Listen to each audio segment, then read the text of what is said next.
Capítulo 4. Cómo orar de manera que uno obtenga lo que pide. Pero la iglesia hacía sin cesar oración a Dios por él. Hechos 12:5. Nuestro tema es, cómo obtener aquello que uno pide. No puedo pensar en otra cosa que sea más importante que hablar de esto con usted. Supóngase que se había anunciado que yo diría a los hombres de negocios de Los Ángeles cómo podrían ir a cualquier banco de la ciudad y obtener cualquier arreglo financiero que ellos quisieran, cualquier día del año. Suponga también que yo realmente conociera el secreto y se los pudiera decir. ¿Cree usted que esos hombres de negocios de esa ciudad lo considerarían importante?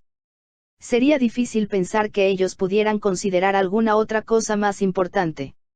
No obstante, la oración es como ir al banco que tiene el capital más grande que cualquier otro banco del universo, el banco del cielo, un banco cuyo capital es absolutamente ilimitado. Y si yo le pudiera mostrar cómo usted puede ir al banco del cielo cualquier día del año, a cualquier hora del día o de la noche y sacar del banco todo lo que usted desea, eso sería ciertamente de importancia incalculable.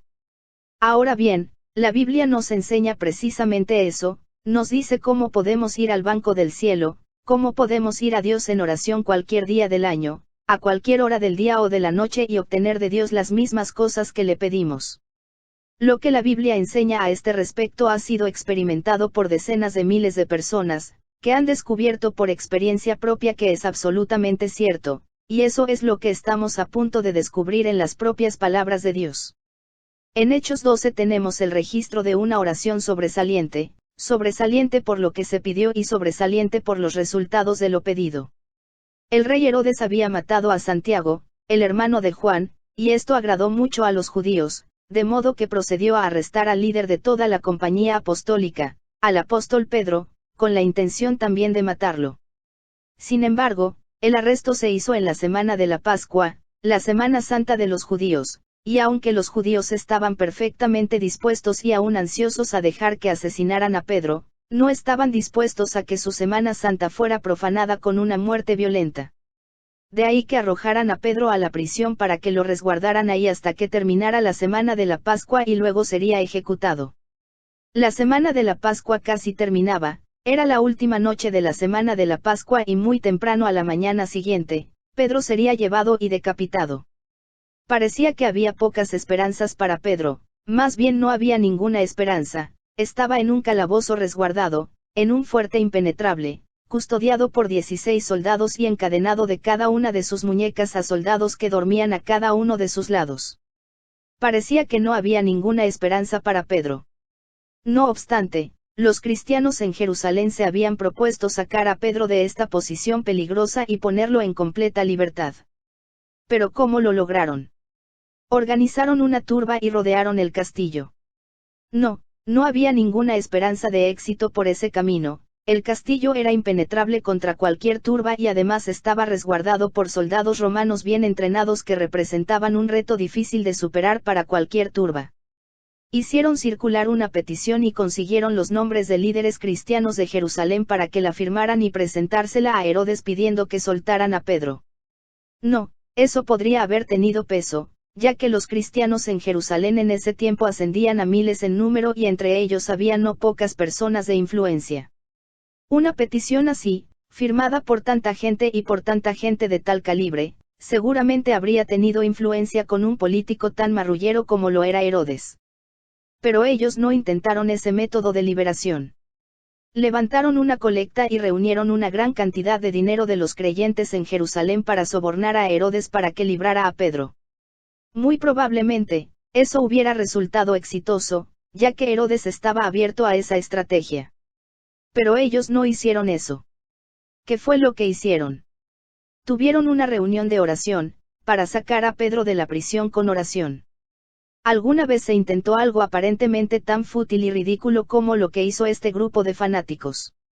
Orar por un hombre que estaba encarcelado con mucha seguridad y tan cerca de su ejecución para sacarlo de la prisión.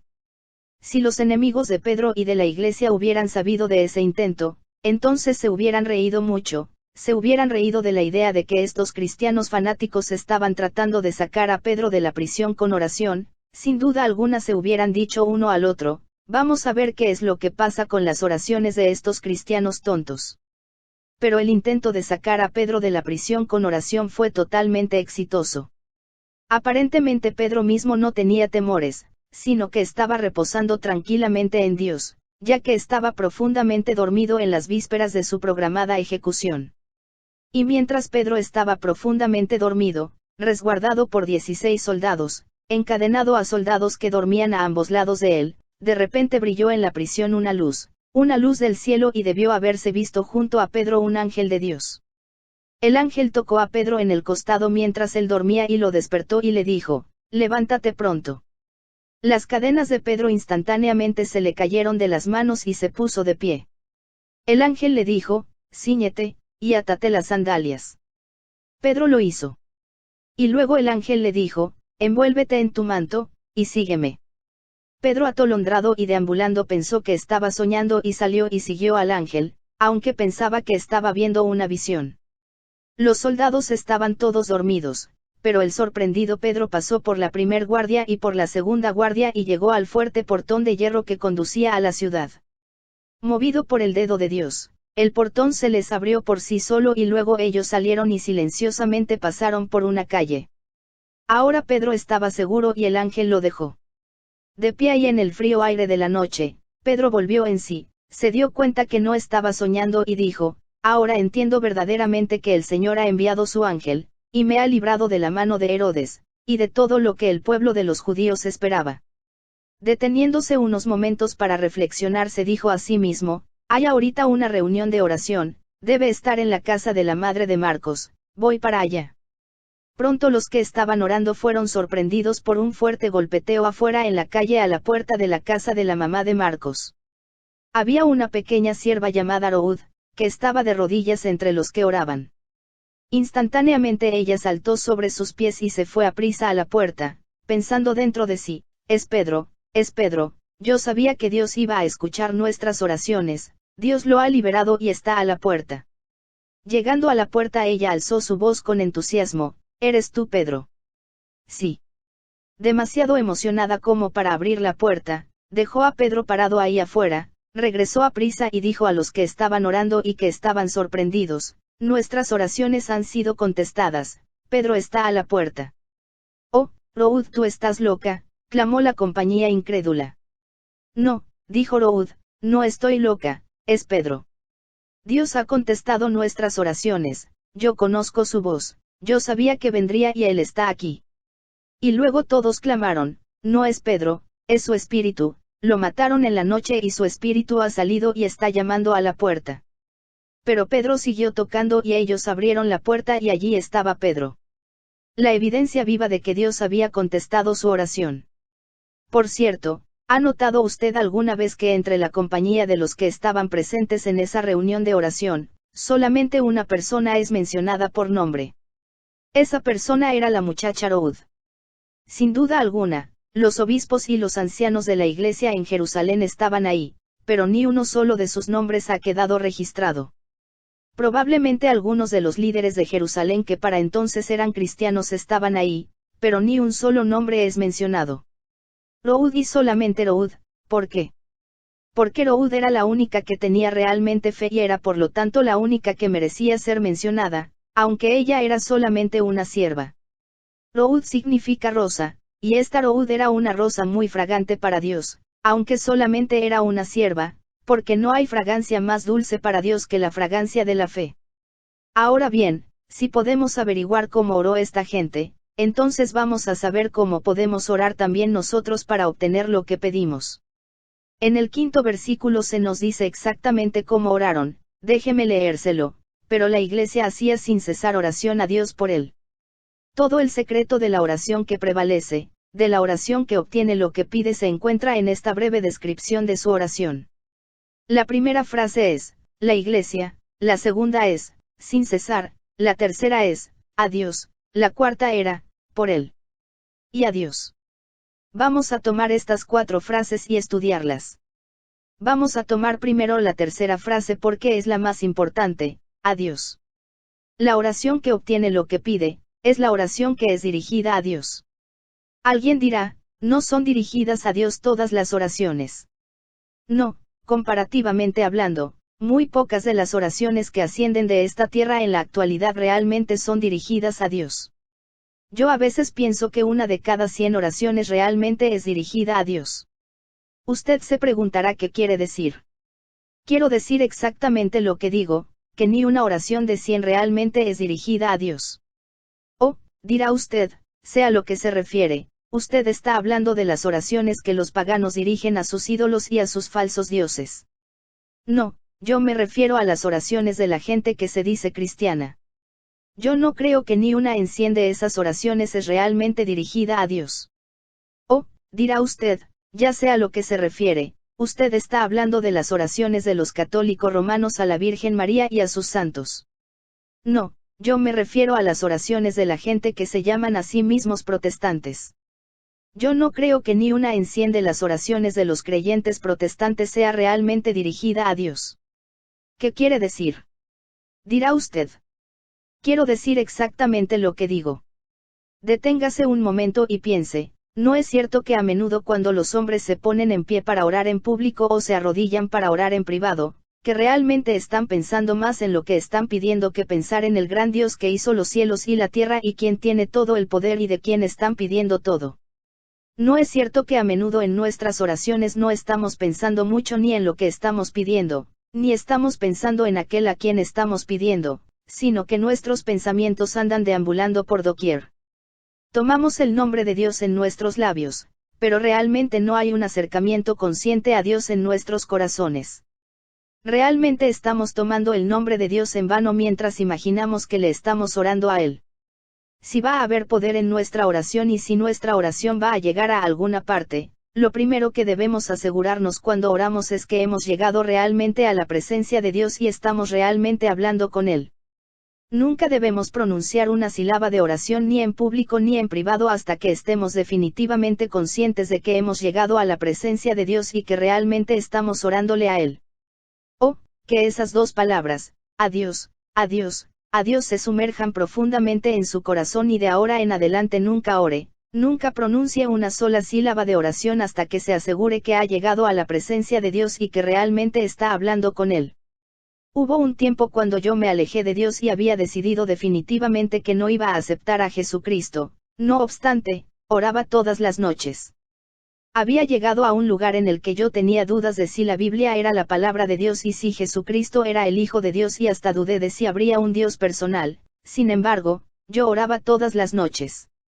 Yo me alegro de que fui criado de esa manera y que se inculcó en mí el hábito de la oración, tanto que llegó a ser algo de costumbre y hábito, porque fue gracias a eso, que yo regresé de la oscuridad del agnosticismo a la clara luz de una fe inteligente en Dios y su palabra. Sin embargo, la oración era principalmente una cuestión de formalidad. Había muy poco pensamiento de Dios y no había un acercamiento real a Dios. Y aún después de que me convertí, incluso después de que entré al ministerio, la oración era en mayor parte una cuestión de formalidad.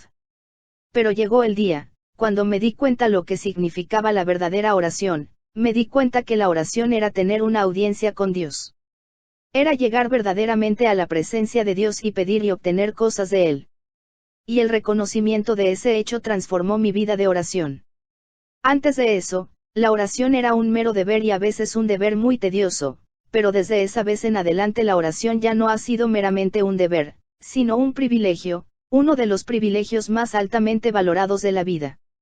Antes de eso el pensamiento que yo tenía era, ¿cuánto tiempo debo pasar en la oración? Y ahora el pensamiento que yo poseo es, ¿cuánto tiempo puedo pasar en oración sin descuidar los otros privilegios y deberes de la vida? Suponga que algún inglés fuera invitado al Palacio de Buckingham para ver a la reina. Él responde a la invitación y está esperando en la antesala para que lo introduzcan a su presencia. ¿Qué cree usted que estará diciéndose a sí mismo mientras espera para que lo introduzcan? ¿Cree que él estará pensando, me pregunto cuánto tiempo debo pasar con la reina? Realmente no, más bien, él va a estar pensando, me pregunto cuánto tiempo me irá a dar la reina. No obstante, la oración es tener una audiencia con el Rey de Reyes, el Rey eterno, omnipotente en cuya comparación todos los reyes y reinas terrenales no son nada. Y toda persona inteligente que reconozca ese hecho se preguntará, ¿cuánto tiempo debo pasar en la oración? No, nuestro pensamiento será: ¿cuánto tiempo puedo pasar en la oración? ¿Cuánto tiempo me dará el Rey? Así que deje que estas dos palabras se sumerjan profundamente en su corazón, a Dios, y gobiernen su vida de oración desde ahora en adelante. Siempre que usted se arrodille para orar o esté de pie en la oración, ya sea que sea en público o en privado, asegúrese completamente antes de pronunciar una sílaba que usted realmente se ha llegado a la presencia de Dios y que realmente está hablando con Él. Oh, este es un secreto maravilloso. Sin embargo, en este momento surge una pregunta: ¿cómo podemos llegar a la presencia de Dios y cómo podemos asegurarnos de que hemos llegado a la presencia de Dios y de que realmente estamos hablando con Él? Hace algunos años yo estaba predicando sobre uno de los versículos de la Escritura en Chicago, y hacia el final de la predicación, una mujer cristiana inteligente, una de las más inteligentes y más espirituales que yo jamás hubiera conocido, se me acercó y dijo: Señor Tori, me gusta ese pensamiento de a Dios, pero ¿cómo podemos llegar a la presencia de Dios? ¿Cómo podemos estar absolutamente seguros de que hemos llegado a la presencia de Dios y que realmente estamos hablando con Él? Fue una pregunta sabia y una pregunta de gran importancia. Eso se contesta claramente en la palabra de Dios. Hay dos partes en la respuesta. La primera parte de la respuesta la encontrará en Hebreos 10:19, así que, hermanos, teniendo libertad para entrar en el lugar santísimo por la sangre de Jesucristo, esa la primera parte de la respuesta. Llegamos a la presencia de Dios por la sangre de Cristo, y no podemos llegar a la presencia de Dios de ninguna otra manera. ¿Pero qué significa eso? Significa lo siguiente: usted y yo somos pecadores, aún los mejores de nosotros somos grandes pecadores, y Dios es infinitamente santo, tan santo que hasta los serafines, esos ardientes maravillosos, puesto que serafín significa eso, que arden en su propia santidad intensa, deben poner un velo en sus rostros y en sus pies ante su presencia. Isaías 6:2. No obstante, nuestros pecados fueron puestos sobre el Señor Jesús cuando murió en la cruz del Calvario e hizo expiación perfecta por nuestros pecados. Cuando Él murió allí, tomó nuestro lugar, el lugar de rechazo por Dios, el lugar de maldición, y en el momento en que lo aceptamos y creemos en el testimonio de Dios concerniente a su sangre, que por su sangre derramada hizo una expiación perfecta por nuestro pecado, y confiamos en Dios para que nos perdone y nos justifique por la muerte del Señor Jesús en nuestro lugar, en ese momento nuestros pecados son perdonados y somos declarados justos y somos introducidos a un lugar por encima de los serafines, el lugar del único y perfecto Hijo de Dios, el Señor Jesucristo. Ahora bien, no necesitamos cubrir con un velo nuestros rostros o nuestros pies cuando llegamos a su presencia, porque ya hemos sido hechos en forma perfecta aceptos en el amado, Efesios 1:6, para entrar en el lugar santísimo. Por lo tanto, llegar a la misma presencia de Dios por la sangre de Jesús, significa que cuando nos acercamos a Dios debemos renunciar a todo pensamiento de que nuestra aceptación delante de Dios depende de nosotros, debemos reconocer que somos pecadores miserables, pero también debemos creer que cada uno de nuestros pecados ha sido expiado por la sangre derramada de Cristo Jesús, y por lo tanto, nos acercamos con denuedo a la misma presencia de Dios, al lugar santísimo por la sangre de Jesús.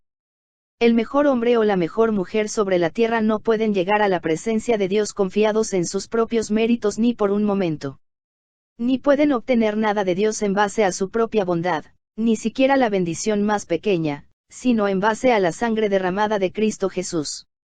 El más vil pecador que haya caminado sobre esta tierra, pero que se haya vuelto de su pecado y aceptado a Jesucristo y haya confiado en la sangre derramada como la base de su aceptación delante de Dios, puede llegar a la presencia de Dios cualquier día del año, cualquier hora del día o de la noche, y con un denuedo perfecto para hablar cualquier deseo que haya en su corazón y obtener lo que pide de Dios. ¿No es eso maravilloso? Sí, y gracias a Dios es verdad. Los de la ciencia cristiana realmente no pueden orar. A lo que ellos llaman oración es simplemente una meditación o una concentración de pensamiento. No es pedirle a un Dios personal por una bendición definida. En realidad, la señora Eddy negó la existencia de un Dios personal y negó la eficacia expiatoria de la sangre. Ella dijo que la sangre de Jesucristo, cuando fue derramada en la cruz del Calvario, no hizo más bien que cuando corría en sus venas. De modo que un miembro de la Iglesia de la Ciencia Cristiana realmente no puede orar, no tiene un fundamento para orar. Tampoco el unitariano puede orar. si puede tomar el nombre de Dios en sus labios y llamarlo Padre y decir unas palabras hermosas, pero realmente no tiene un acercamiento verdadero a Dios. Nuestro Señor Jesucristo mismo dijo, yo soy el camino, la verdad y la vida, nadie viene al Padre sino por, eso significa literalmente a través de, mí. Hace algunos años yo estaba en un comité de 3 personas en Chicago, una de las cuales era un ministro líder unitariano de la ciudad. Era un hombre encantador en muchos aspectos. Un día al final de nuestra reunión de comité este ministro unitariano volteó a mí y me dijo, hermano Tori, a veces voy a su iglesia para escucharlo. Yo le contesté, oh, me da mucho gusto escuchar eso. Y luego continuó, especialmente me encanta ir a sus reuniones de oración. Frecuentemente los viernes en la noche paso por allí y llego a su reunión de oración, me siento cerca de la puerta y realmente lo disfruto. Yo contesté, me alegra que lo haga, pero dígame algo, ¿por qué no tiene usted reuniones de oración en su propia iglesia? Bueno, dijo, usted me ha hecho una pregunta honesta y yo le voy a dar una respuesta honesta, ¿por qué no puedo? Lo he intentado y ha fracasado cada una de las veces. Por supuesto que ha fallado, porque no tienen base o fundamento para acercarse a Dios. Han negado la sangre expiatoria. De la misma manera hay muchos supuestos cristianos ortodoxos, y muy frecuentemente en estos tiempos, hasta supuestos ministros ortodoxos que niegan la sangre expiatoria. No creen que el perdón de nuestros pecados depende exclusiva y totalmente del fundamento de la sangre derramada de Jesús como expiación por el pecado a favor nuestro en la cruz del Calvario, por lo tanto no pueden realmente orar. Hay algunos que llaman a la teología que insiste en la verdad tan claramente enseñada en la palabra de Dios, del carácter sustitutivo de la muerte de Cristo y que somos salvos por el derramamiento de su sangre, una teología de carnicería o matadero. El señor Alexander y yo estábamos teniendo unos servicios en el Auditorio Royal Albert de Londres. Yo había recibido por correo un día uno de nuestros himnarios que un hombre se había llevado en uno de nuestros cultos. Había tomado y cortado todas las referencias a la sangre de Cristo, con el himnario venía una carta que le acompañaba, y en esta carta el hombre decía, yo he revisado todo su himnario y le he cortado toda referencia a la sangre en cada lugar que se encontraba y le estoy regresando este himnario. Ahora cante sus himnos de esta manera dejando la sangre fuera, y entonces ya habrá lógica en los himnos. Yo llevé ese himnario a uno de los cultos conmigo esa tarde y lo enseñé, era un libro lastimeramente mutilado. Leí la carta de este hombre y luego dije, no voy a arrancar la sangre de mi himnología, no voy a arrancar la sangre de mi teología, porque cuando yo deje fuera la sangre de mi himnología y de mi teología habré dejado fuera todo acceso a Dios de mi experiencia. No, uno no puede acercarse a Dios sobre ningún otro fundamento que la sangre derramada y hasta que uno crea en la sangre de Cristo Jesús como una expiación perfecta por sus pecados y como único fundamento sobre el cual uno puede encontrar perdón y justificación, será una imposibilidad la verdadera oración. 2. Usted encontrará la segunda parte de la respuesta a la pregunta, ¿cómo puedo llegar a la presencia de Dios y cómo puedo asegurarme de que he llegado a su presencia? En Efesios 2:18, porque por medio de él los unos y los otros tenemos entrada por un mismo espíritu al Padre. Aquí tenemos repetido el mismo pensamiento, que es por medio de él, o sea, a través de Cristo Jesús tenemos nuestro acceso al Padre, pero también tenemos un pensamiento adicional, el pensamiento de que mientras nos acercamos a la presencia de Dios por medio de Cristo Jesús entramos en un espíritu, o sea, el Espíritu Santo. Pero, ¿qué significa eso? Significa lo siguiente, es la obra del Espíritu Santo, cuando usted y yo oramos, que nos lleva de la mano como si fuéramos conducidos a la misma presencia de Dios y presentados delante de Él y nos hace a Dios tan real a nosotros cuando oramos. La palabra griega traducida entrada es exactamente la equivalente en su etimología de la palabra introducción, que es realmente una palabra latina transliterada al inglés. Es la obra del Espíritu Santo que nos introduce a Dios, o sea, que nos conduce a la presencia de Dios y que hace que Dios sea real para nosotros cuando oramos, o agradecemos o adoramos. Y cuando oremos, para que nosotros realmente podamos llegar a la presencia de Dios y nos aseguramos de que realmente hemos llegado a su presencia, debemos ir al Espíritu Santo para que nos haga a Dios real. ¿Alguna vez ha tenido usted esta experiencia, que cuando usted se arrodilló para orar parecía que no había nadie allí, como si usted solamente estuviera orando al aire, o que nada más estaba en un espacio vacío. ¿Qué debemos hacer en un momento así? Debemos dejar de orar y esperar el tiempo cuando sintamos que estamos orando. No, cuando menos sintamos que estamos orando y cuando Dios sea lo menos real a nosotros, ese es el tiempo cuando más necesitamos orar. ¿Qué debemos hacer entonces? Simplemente estar quietos, mirar hacia Dios y pedirle a Dios que cumpla su promesa de enviar su Espíritu Santo para que nos conduzca a su presencia y nos lo haga real. Luego espere y anticipe y Él llegará. Él nos llevará a la presencia de Dios y Él nos lo hará real. Yo puedo testificar hoy en día, que algunas de las horas más maravillosas de oración que yo he tenido han sido horas cuando al principio me arrodillé para orar pero no tenía un sentido real de Dios, parecía que no había nadie allí, parecía como que si yo estuviera hablando en el espacio vacío y elevaba mi vista a Dios y le pedía y confiaba en Él para que enviara su Espíritu Santo para enseñarme a orar, para llevarme hasta su presencia y para que me lo hiciera real. Y el Espíritu Santo vino y me hizo a Dios real, que hasta parecía como si yo hubiera abierto mis ojos y lo pudiera ver. De hecho, sí lo vi, con los ojos de mi alma. Una noche, hacia el final de un sermón en Chicago, en una de las iglesias del lado del sur, fui por el pasillo para hablar con diferentes individuos, me acerqué a un hombre de mediana edad y le pregunté, ¿es usted cristiano?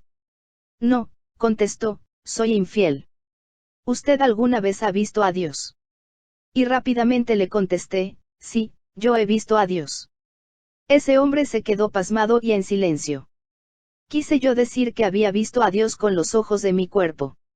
No, pero gracias a Dios yo tengo dos pares de ojos, no solamente mi cuerpo tiene ojos, sino mi espíritu tiene ojos y tengo lástima por la persona que solamente tiene un par de ojos, no importa qué tan buenos estos estén. Le doy gracias a Dios que tengo dos pares de ojos. Estos ojos corporales con los que yo lo veo a usted y los ojos de mi espíritu con los que veo a Dios.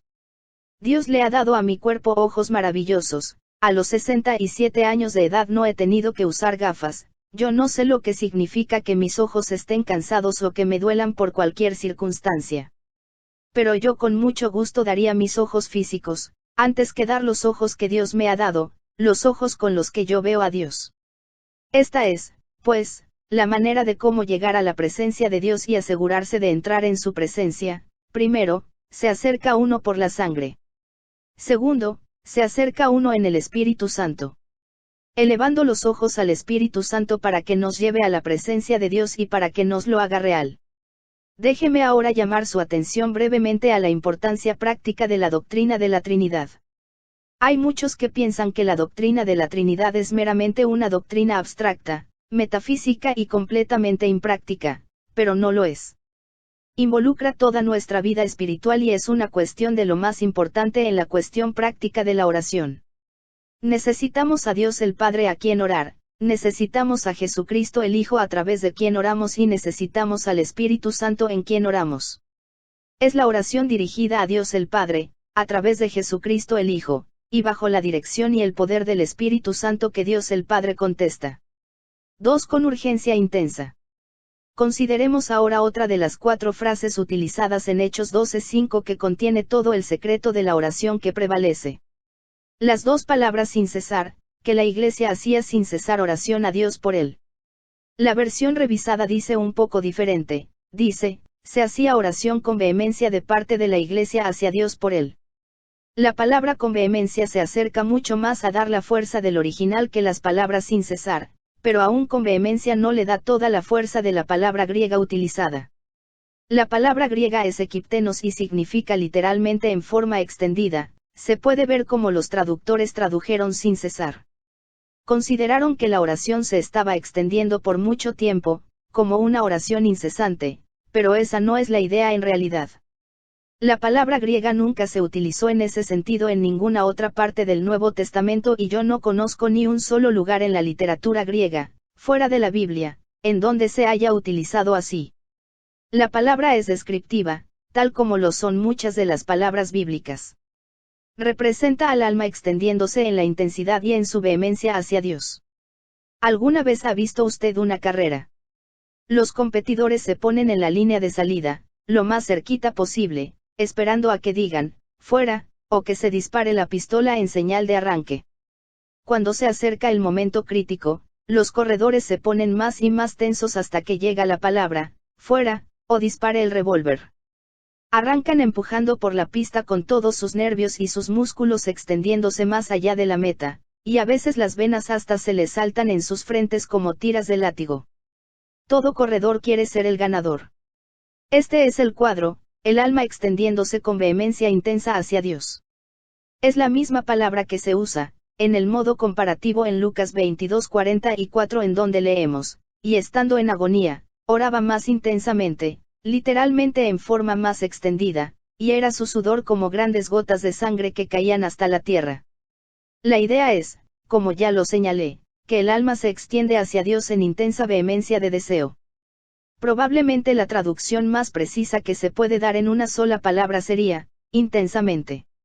La Iglesia hacía sin cesar oración a Dios por él. De hecho, la palabra intensamente viene de la misma raíz, solo que tiene un prefijo diferente. En la Biblia de 1911, el pasaje se traduce, oración de instante e intensidad fue hecha de la Iglesia hacia Dios por él, que no es una mala paráfrasis, aunque no es una traducción. E intensa vehemente oración fue hecha de la Iglesia hacia Dios por él, sería una forma de traducción aún mejor. Es la oración que se hace con intensa vehemencia a la que Dios le pone atención y la que él contesta.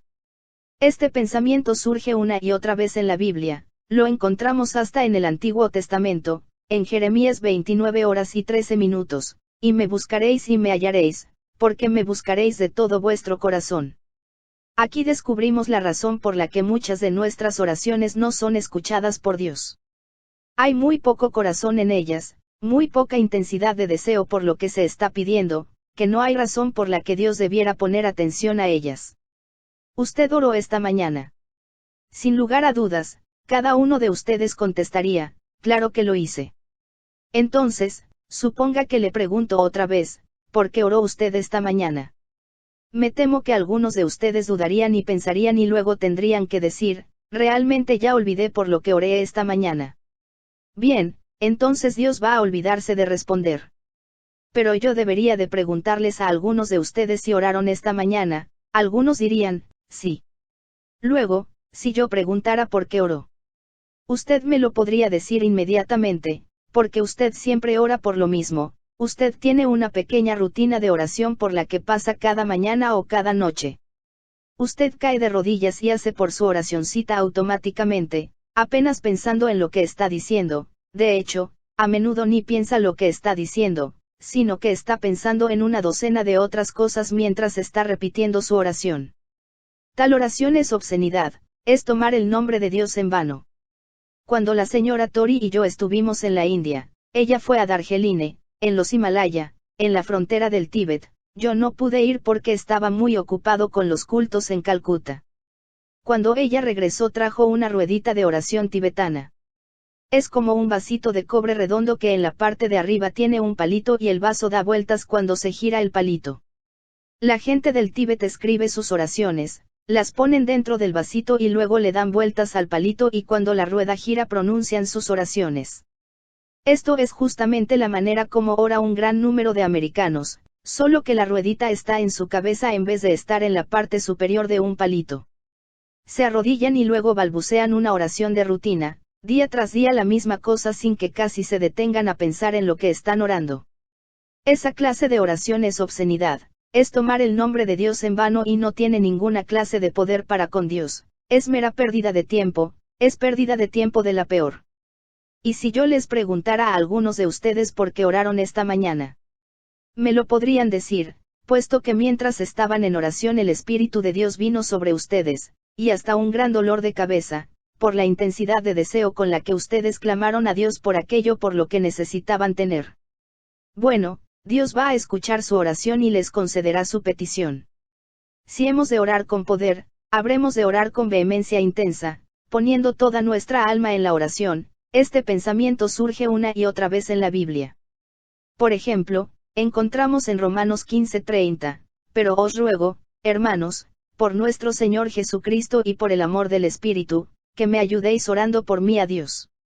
La palabra traducida ayudéis en este versículo es un agonizo, significa, luchar, esforzarse, batallar o pelear, y este versículo se podría traducir correctamente: ahora yo os ruego, hermanos, por el amor de nuestro Señor Jesucristo y por el amor del Espíritu, que luchéis junto conmigo en vuestras oraciones hacia Dios por mí. Se oye mucho en estos tiempos acerca del reposo de la fe. Lo que los hombres normalmente quieren decir con ello es que debemos tomar las cosas con suficiente calma en nuestra vida cristiana, y cuando oramos debemos simplemente acercarnos a la presencia de Dios como niños, y calladamente y con plena confianza le pidamos por lo deseado, y darlo por nuestro, y luego que nos vayamos calmadamente y lo demos por nuestro.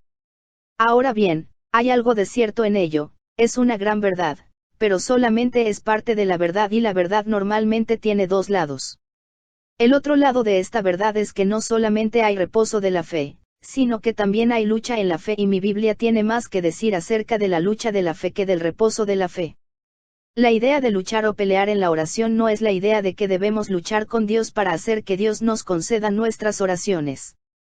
No, nuestra lucha es contra principados, contra potestades, contra los gobernadores de las tinieblas de este siglo, contra huestes espirituales de maldad en las regiones celestes. Efesios 6:12, contra el diablo y todas sus fuerzas poderosas, y no hay lugar que el diablo nos resista tanto como cuando oramos. A veces cuando oramos parece como si todas las fuerzas del infierno se interpusieran entre nosotros y Dios. ¿Qué deberíamos de hacer? ¿Darnos por vencidos? No, 1000 veces no. Debemos luchar por ello hasta el final de rodillas, luchar en oración con Dios y ganar. Hace algunos años yo estaba asistiendo a una conferencia bíblica en la iglesia antigua del Dr. James H. Braggs, en San Luis. En el programa estaba uno de los maestros de Biblia más instruidos y más dotados que los Estados Unidos jamás haya producido, y ese día él iba a hablar sobre el reposo de la fe. En su mensaje él dijo: yo reto a todos a que me muestren un solo pasaje de la Biblia donde se nos diga que debemos luchar en oración. Ahora bien, ningún predicador debe contradecir a otro, pero había un reto ahí y yo estaba sentado en la plataforma, y fui obligado a tomar el reto, así que yo dije en voz baja: Romanos 15:30, hermano. Él era erudito en griego, lo suficientemente bueno como para saber que yo lo tenía atrapado, es más, lo que es menos frecuente, él fue lo suficiente honesto para reconocerlo en el mismo instante. Sí, la Biblia nos manda que luchemos en oración, y es la oración en la que realmente luchamos en poder del Espíritu Santo, la que gana con Dios. La palabra, que es la raíz de la palabra ayudéis, es agone, de donde viene la palabra agonía. De hecho, en Lucas 22:44, al que ya hice referencia, es justo la misma palabra que se traduce agonía, y estando en agonía, oraba más intensamente, y era su sudor como grandes gotas de sangre que caían hasta la tierra. Oh, que nosotros tuviéramos más oración agonizante. Ahora vaya a Colosenses 4:12, 13 y encontrará una vez más la misma idea pero en diferentes palabras. Os saluda Epafras, el cual es uno de vosotros, siervo de Cristo, siempre rogando encarecidamente por vosotros en sus oraciones. La versión revisada traduce en vez de, siempre rogando encarecidamente por vosotros, esforzándose por vosotros, la misma palabra que en Romanos 15:30, para que estéis firmes, perfectos y completos en todo lo que Dios quiere. Porque de él doy testimonio de que tiene gran solicitud por vosotros. Las palabras traducidas gran solicitud en la versión revisada se traducen mucha labor, que es una traducción correcta, y la palabra traducida labor es una palabra muy fuerte y significa trabajo intenso, trabajo con dolor. ¿Sabe usted lo que es orar con trabajo intenso? Laborar con trabajo que produce dolor en oración. Oh, con cuánta liviandad tomamos la oración, y con cuán poco corazón la mayoría de nosotros oramos, y cuán poquito esfuerzo le ponemos a la oración, y cuán poca influencia tiene con Dios. Los hombres poderosos de Dios que a través de los siglos han obrado grandes cosas por la oración son hombres que han laborado con mucho dolor en la oración. Tome por ejemplo a David Brainerd, que era débil físicamente, pero era un poderoso hombre de Dios espiritualmente. Por años tembló al borde de quedar consumido, de lo que al final murió en una edad muy joven. Brainerd sintió que Dios lo llevó a trabajar entre los indios de Norteamérica. En los primeros años, en los bosques primitivos del norte de Pensilvania, y a veces en alguna noche de invierno salía al bosque y se arrodillaba en la fría nieve, cuando tenía 30 centímetros de profundidad, y laboraba de tal manera con Dios en oración que le escurría el sudor a pesar del frío de invierno durante las horas de la noche. Y Dios escuchó a David Brainerd y envió tan poderoso avivamiento entre los indios de Norteamérica como nunca se había escuchado antes, y en realidad, ni como nunca se había soñado antes. Y no solamente envió Dios en respuesta a las oraciones de David Brainerd este poderoso avivamiento entre los indios de Norteamérica, sino que también en respuesta a las oraciones de David Brainerd, él transformó al suegro de David Brainerd, Jonathan Edwards, ese príncipe poderoso de la metafísica, probablemente el pensador más consumado que los Estados Unidos jamás hayan producido, el único metafísico americano cuyo nombre está en el Salón de la Fama americano. Ese Jonathan Edwards que fue un evangelista de fuego. Edwards predicó de tal manera sobre el tema de pecadores en las manos de un Dios airado en la iglesia de Enfield en el poder del Espíritu Santo, que hasta los hombres fuertes en el público sintieron, cuando predicaba, como si el piso de la iglesia se estuviera abriendo y ellos se estuvieran cayendo al infierno. Se ponían de pie y abrazaban los pilares de la iglesia y clamaban a Dios por misericordia. Oh, que tuviéramos más hombres que pudieran orar como David Brainerd, entonces tuviéramos más hombres que pudieran predicar como Jonathan Edwards. Predicando en una conferencia en el estado de New York, una vez utilicé la ilustración de David Brainerd, el Dr. Park, el nieto y biógrafo de Jonathan Edwards estaba entre el público asistente y se me acercó al final y dijo, yo siempre pensé que había algo anormal en David Brainerd. Yo le respondí, Dr. Park, sería algo muy bueno para usted y para mí si hubiera un poquito de esa clase de anormalidad en nosotros. Y bien lo sería, y sería algo bueno si muchos de nosotros tuviéramos esa clase de así llamada anormalidad que hace que se postre un hombre con intensidad deseando el poder de Dios, que nos hiciera orar de la manera en que oró David Brainerd. No obstante, surge una pregunta práctica en este punto, ¿cómo podemos obtener esta intensa vehemencia en la oración? La Biblia responde a esta pregunta en forma llana y sencilla. Hay dos maneras de tener vehemencia en la oración, la manera correcta y la manera incorrecta. La manera incorrecta sería forzándola con la energía de la carne.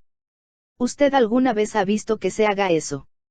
Una persona se arrodilla en una silla para orar, empieza calmadamente y luego empieza a empujarse y comienza a gritar y a clamar y a golpear la silla y a veces hasta escupe espuma y entonces grita hasta que se le parte a uno la cabeza con el ruido tan ensordecedor.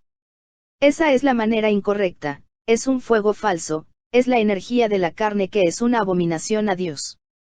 Si fuera posible, eso sería hasta peor que las oraciones descuidadas, sin intención, de las que mencioné anteriormente.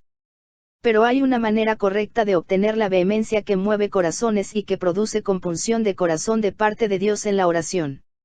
La manera correcta nos la dice la Biblia en Romanos 8:26, 27, y de igual manera el Espíritu nos ayuda en nuestra debilidad, pues que hemos de pedir como conviene, no lo sabemos, pero el Espíritu mismo intercede por nosotros con gemidos indecibles. Mas el que escudriña los corazones sabe cuál es la intención del Espíritu, porque conforme a la voluntad de Dios intercede por los santos. Esta es la manera correcta, acudir al Espíritu Santo que es el que produce la vehemencia. La vehemencia que cuenta para con Dios no es la vehemencia que usted y yo fingimos, es la vehemencia que el Espíritu Santo crea en nuestros corazones. ¿Alguna vez ha ido usted a Dios sin nada de vehemencia en su oración?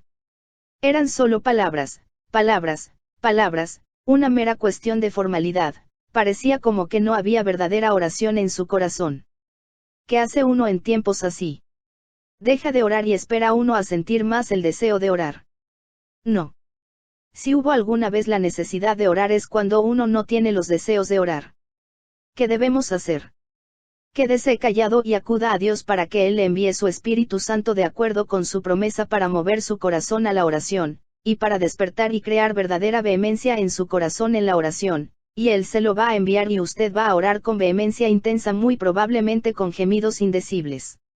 Oh, esa es la manera en que debemos orar si queremos obtener lo que pedimos en la oración, orar con una vehemencia intensa que solamente el Espíritu Santo puede inspirar. 3. La Iglesia. Ahora vamos a ver brevemente otra de las 4 frases, la frase la Iglesia. La oración que Dios se deleita en responder en forma particular es la oración unida. Hay poder en la oración de un solo individuo y la oración de individuos ha producido grandes cosas, pero hay mucho más poder en la oración unida. Nuestro Señor Jesús enseñó esta gran verdad en Mateo 18, 19, 20, otra vez os digo, que si dos de vosotros se pusieren de acuerdo en la tierra acerca de cualquiera cosa que pidieren, les será hecho por mi Padre que está en los cielos. Dios se deleita en la unidad de su pueblo y Él hace todo lo que está en su poder para promover la unidad, de modo que Él especialmente honra la unidad en la oración. Hay poder en la oración de un solo creyente verdadero, hay mucho más poder en la oración unida de dos, y mucho más poder en la oración unida de aún más. Pero debe ser unidad verdadera. Esto resalta en las palabras exactas que utilizó el Señor. Él dijo, si dos de vosotros se pusieren de acuerdo en la tierra acerca de cualquiera cosa que pidieren, les será hecho por mi Padre que está en los cielos. Alguien puede decir, yo no veo ninguna diferencia. Déjeme explicárselo. Alguien tiene una carga en su corazón, viene con usted y le pide que se una con él en oración por ese asunto. Usted está de acuerdo y los dos oran por eso. Ahora bien, usted ha estado de acuerdo en orar, pero no ha estado de acuerdo en orar acerca de lo que está pidiendo. Él lo está pidiendo porque lo desea intensamente, usted lo pide simplemente porque él le pidió a usted que lo hiciera, pero ustedes no están de acuerdo sobre lo que están pidiendo. Pero cuando Dios por su Espíritu Santo pone la misma carga en dos corazones y ellos de esta manera en la unidad del Espíritu oran por la misma cosa, no hay poder en la tierra o en el infierno que les impida obtenerlo. Nuestro Padre Celestial les concederá lo que le pidan. 4. Por Él. Ahora vamos a ver la cuarta frase, por Él. La oración, era una oración definida, para una persona definida, y esta es la clase de oración que Dios responde, la oración definida. Oh, qué generales y vagas son muchas de nuestras oraciones. Son bonitas, están parafraseadas en forma encantadora, pero realmente no están pidiendo nada definido, así que no obtienen una respuesta específica, definida. Cuando uno ora a Dios, debe tener una idea definida, perfectamente clara de qué exactamente uno quiere de Dios, y le pide esa cosa definida, específica, y si uno cumple las otras condiciones de la oración que prevalece, uno va a obtener esa cosa específica, definida, por la que uno pidió. La respuesta de Dios será tan definida como su oración. Para finalizar, déjeme llamar su atención a nuestra dependencia del Espíritu Santo en todas nuestras oraciones. Si vamos a lograr algo por nuestras oraciones, es el Espíritu Santo, como lo vimos en nuestro estudio de la primera frase, quien nos capacita para realmente orar a Dios, el que nos guía a la presencia de Dios y nos lo hace real. Es el Espíritu Santo una vez más quien nos da la vehemencia intensa en la oración que prevalece con Dios, y una vez más, es el Espíritu Santo quien nos hace estar unidos para que conozcamos el poder de la verdadera oración unida, y es el Espíritu que nos demuestra las cosas definidas por las que debemos orar en forma definida. Para resumirlo todo, la oración que Dios contesta es la oración que se dirige a Dios el Padre sobre las bases de la sangre expiatoria de Dios el Hijo y que está bajo la dirección y el poder de Dios el Espíritu Santo.